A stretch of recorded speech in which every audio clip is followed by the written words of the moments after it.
In the past, only the rich and wealthy can afford to hire a tutor.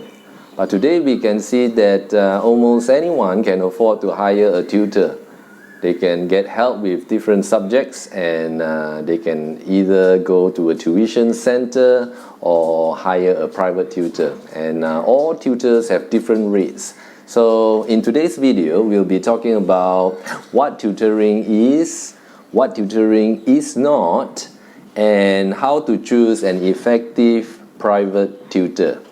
So if you are a private tutor, it would be good to look at the 5 points that I'll be discussing today and to see how we can better improve on those 5 points. So let's begin.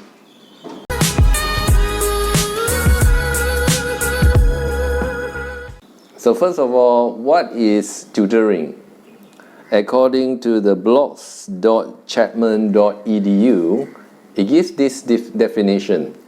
The dictionary defines a tutor as a person who gives individual or is some cases a small group instruction.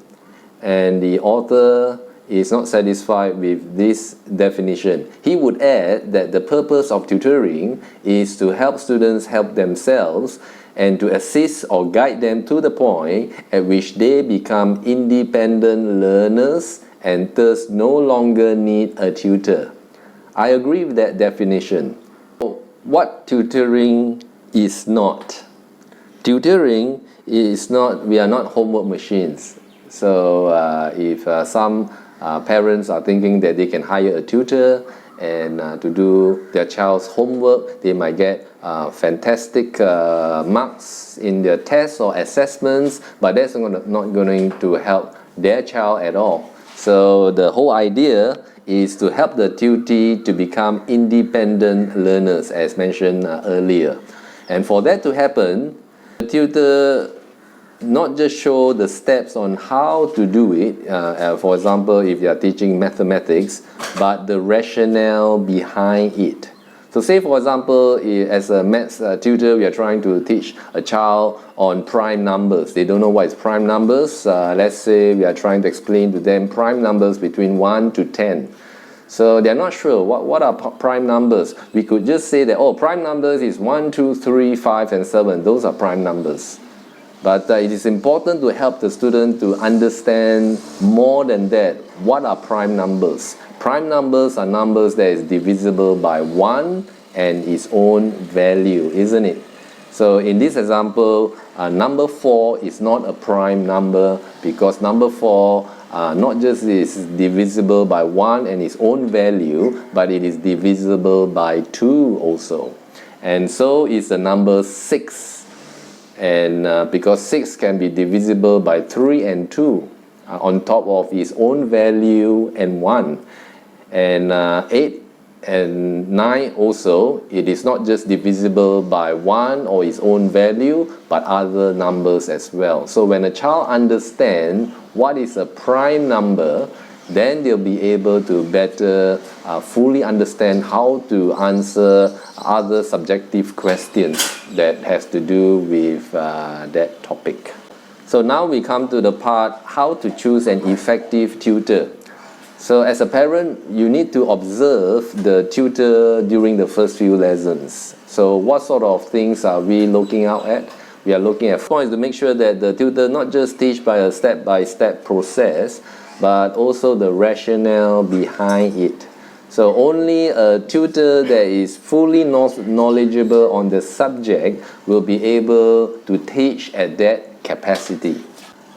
Point number 2 is a tutor's ability to teach complicated terms or calculations in a simplistic manner. So let's say the tutor is teaching a student to go from step 1 to step 2. But the thing that is that with step 2, it is a big step.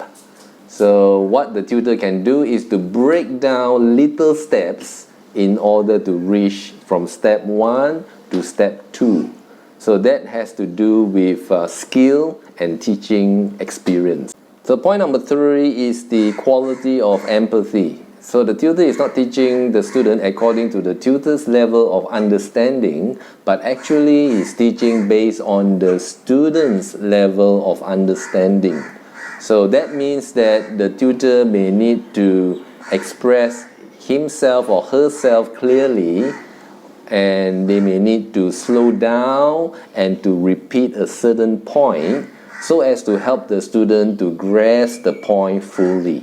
So point number 4 is that the tutor should not just ask yes or no questions, but it will be preferable if they are able to ask open-ended questions. Not just a matter of the student trying to answer the question correctly, but to dwell further the rationale behind it.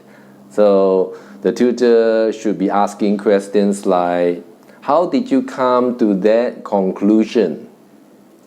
What makes you confident that that is the right answer? And depending on how the student answers, the tutor will be able to ascertain what is the level of comprehension or understanding that the student has on the subject or the question at hand. Point number 5, a parent should be looking not just the academic qualification. It's not about the degrees and the work experience, but they are looking for the whole package. That means that they are looking for good qualities in the tutor. Good qualities such as patience, a good communicator, a positive attitude, discipline. So it's along those lines. So these are the 5 points that a parent can look for in order to find an effective tutor. So as a tutor, what we can do is to look at those 5 points and see how we can improve further on it so that we become more effective as a tutor. So hopefully you get to subscribe and to share with others this video if you find beneficial, and we'll see you again in the next video.